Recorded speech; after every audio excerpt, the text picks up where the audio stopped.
Welcome to this video in A-level chemistry, and here I look at atomic structure and electron configuration. Let's recap some knowledge from GCSE. Here you can see a simple atom, and this atom is helium. It has an atomic mass number of 4 and an atomic number of 2. So this atom has a nucleus. I want to draw a circle around the nucleus so you can see where it is. These are nucleus, and the nucleus contains subatomic particles, and these are referred to as nucleons. So these are subatomic particles found in the nucleus, and there are two types. The first one I'm going to show you is a proton. The proton has a relative charge of +1. And then here you also have a neutron, and this has a relative charge of 0. Both protons and neutrons have a relative mass of 1. Now here we see a principal energy level or a shell. And here we can see another subatomic particle, which is an electron. Now the electron has almost no mass. So the mass of the atom is concentrated inside the nucleus. So here I've summarized this information. So I've shown the relative mass of the proton, neutron, and electron. And the mass of the electron can be gained by doing this calculation, 1 divided by 1836, which is a very small number. The relative charge of a proton, neutron, and electron are also shown. Relative means that we are comparing these particles. So protons and neutrons have the same mass, and compared to them, the electron has a much smaller mass. And this can also be applied to the principle of relative charge. Now, you may have looked at mass numbers on the periodic table. We have something called relative atomic mass, and this is something you will come to later. A different concept is the atomic mass number, and you have also learned about this at GCSE. The symbol of atomic mass number is A, capital A, in other words, and capital A is the number of protons plus the number of neutrons. So the way you work out the atomic mass number of an atom is to count the number of protons and count the number of neutrons and add them together. It's always an integer.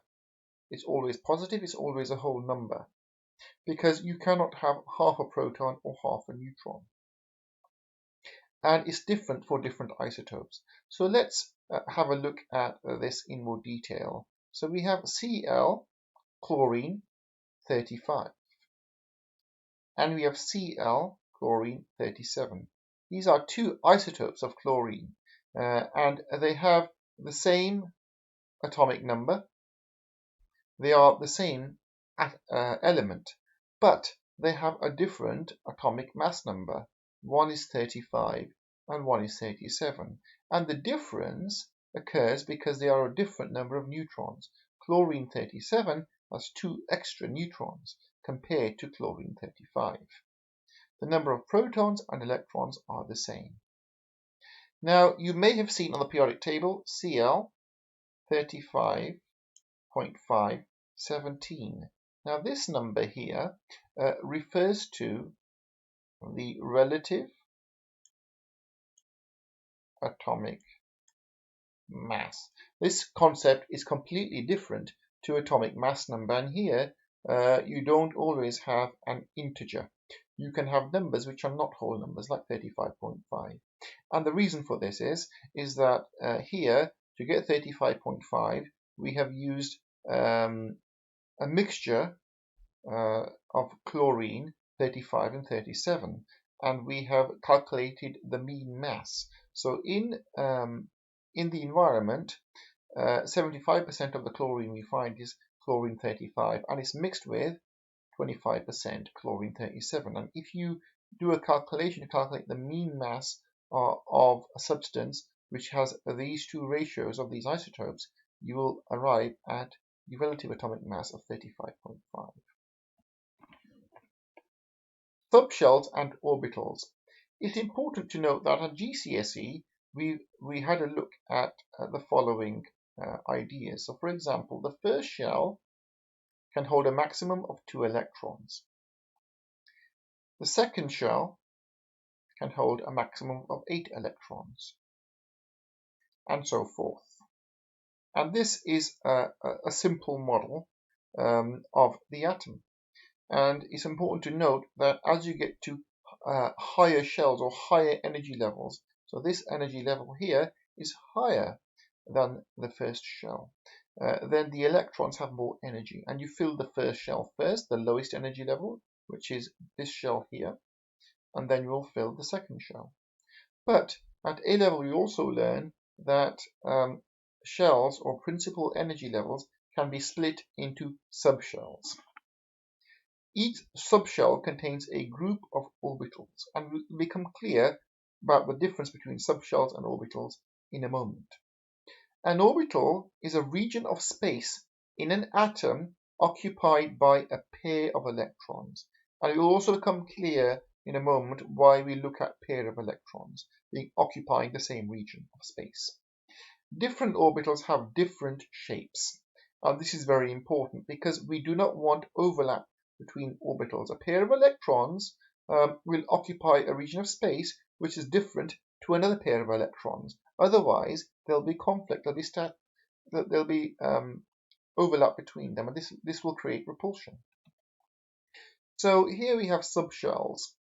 So you can see the first shell that we looked at GCSE, n equals 1, principal energy level, the first shell, can be split into only one subshell. This is called 1s.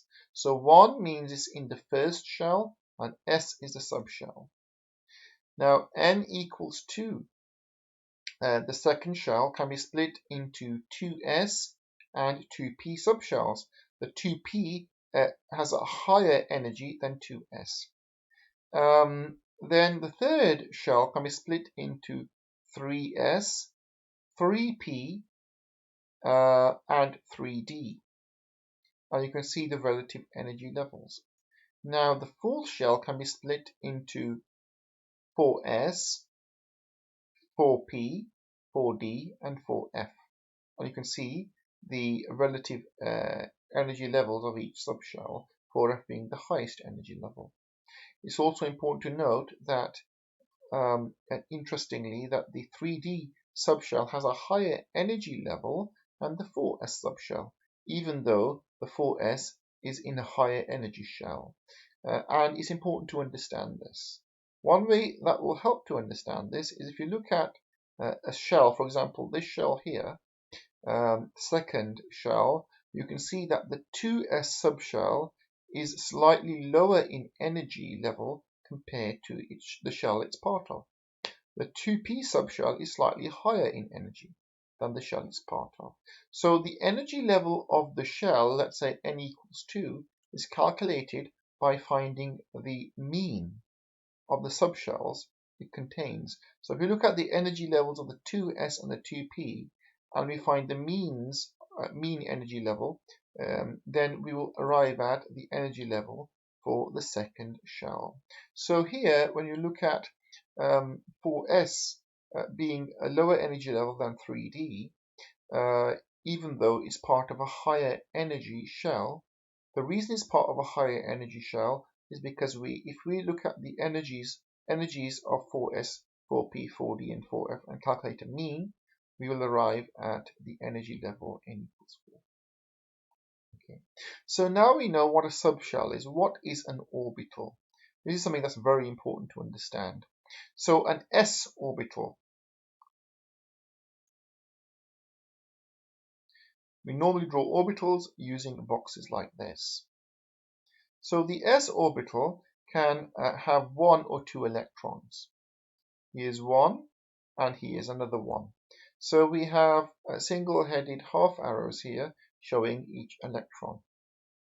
Now, we said before that an orbital is a region of space occupied by a pair of electrons. And you can see that pair here. So we can have a pair of electrons in this s orbital. Now, they are pointing in opposite directions, which means they have opposite spin. To exist in the same region of space, two negatively charged subatomic particles must have a property called spin, and if they have the opposing spin to each other, they can exist in the same region of space without repelling each other away.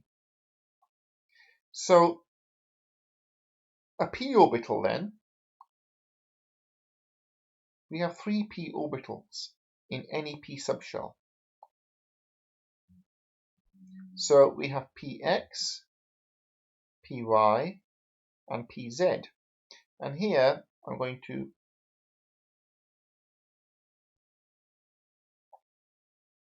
show them here. Now this is a full p subshell.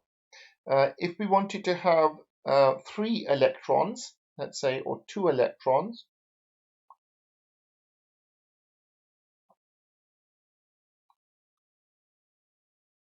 then we would do it like this.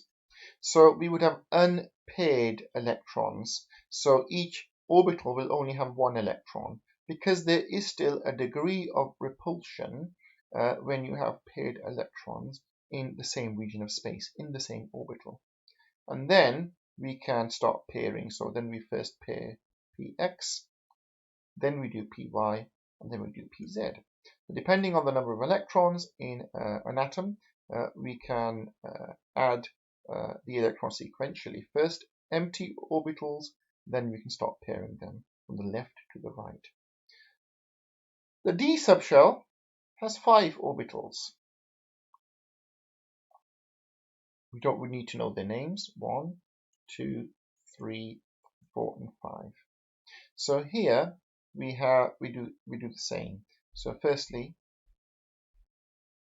we can have unpaired electrons, and then we can start pairing. And that's the d orbitals in the d subshell. It makes no difference whether the p subshell is 2p or 3p, or whether the d subshell is 3d or 4d. The orbitals are still the same in number, and the same principles apply. So now you can see the difference between shells, subshells, and orbitals. It's also important to note that orbitals, such as the d orbitals here, if they are in the same subshell, they will have the same energy levels to each other. So this d orbital has the same energy as this one, or this one, or this one, or this one. The same is true of p orbitals, or s orbitals, or any other type of orbital. We don't need to worry about the f subshell here. So let's look closely at the shapes of orbitals. We need to know the shapes of s orbitals and p orbitals.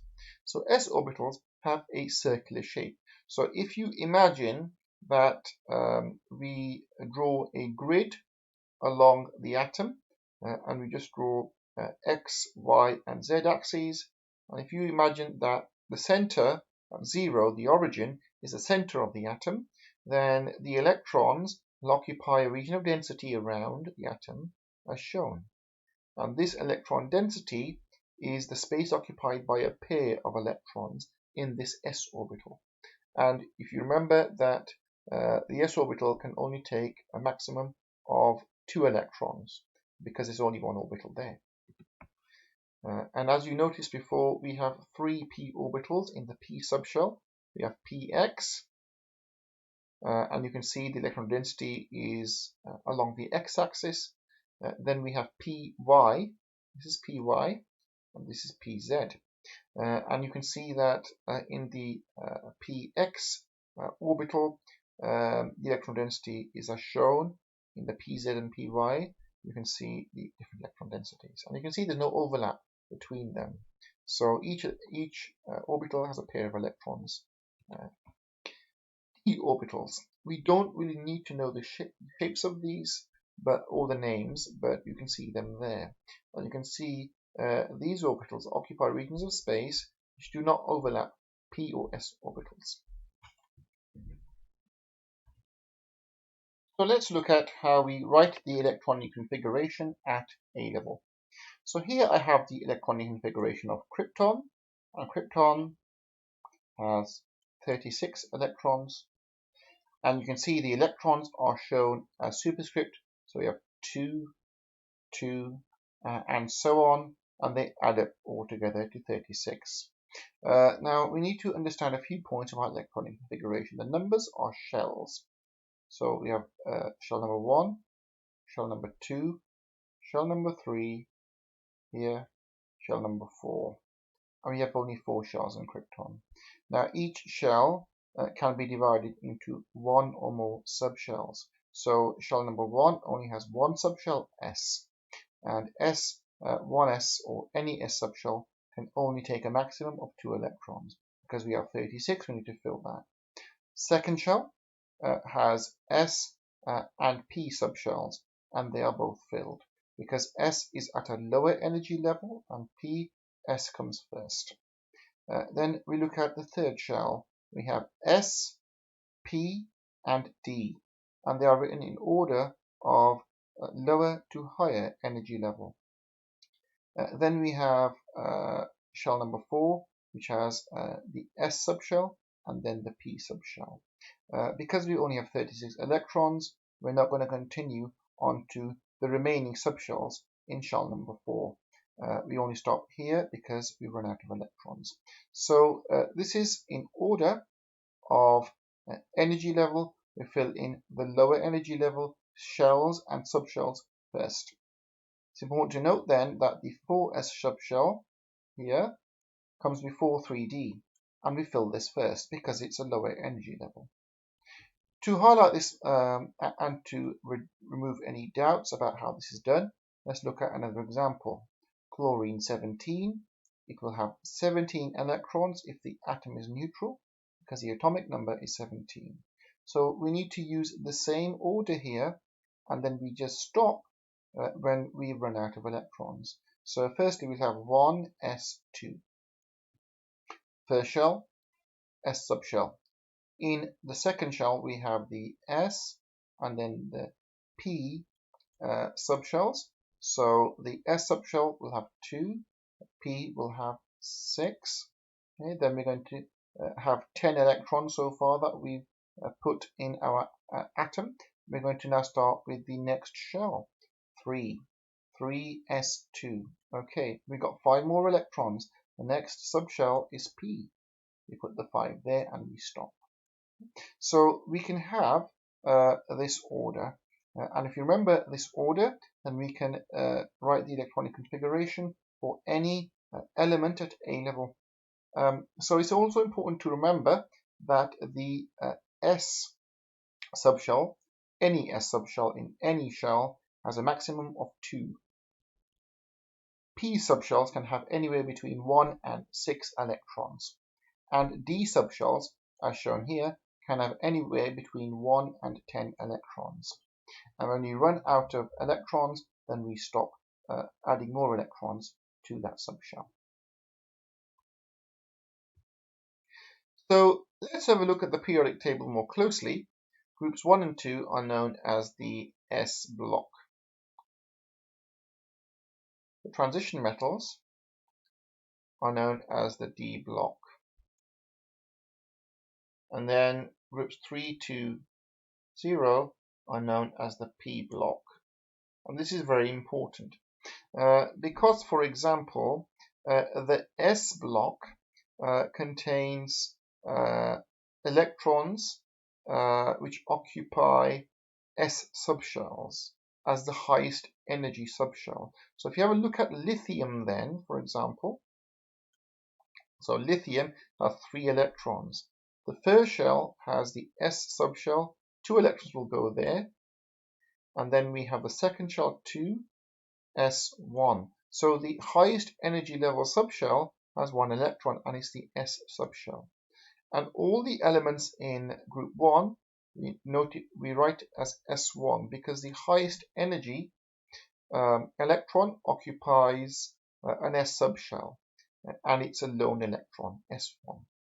Okay, so if we look at beryllium then, so beryllium will be 1s2, 2, 2s2.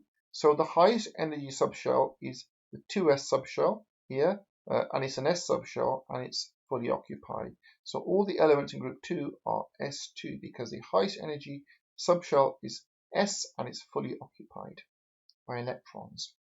For D block, the situation is a little bit more complicated, but as we move along the D block, generally we are filling the D subshell.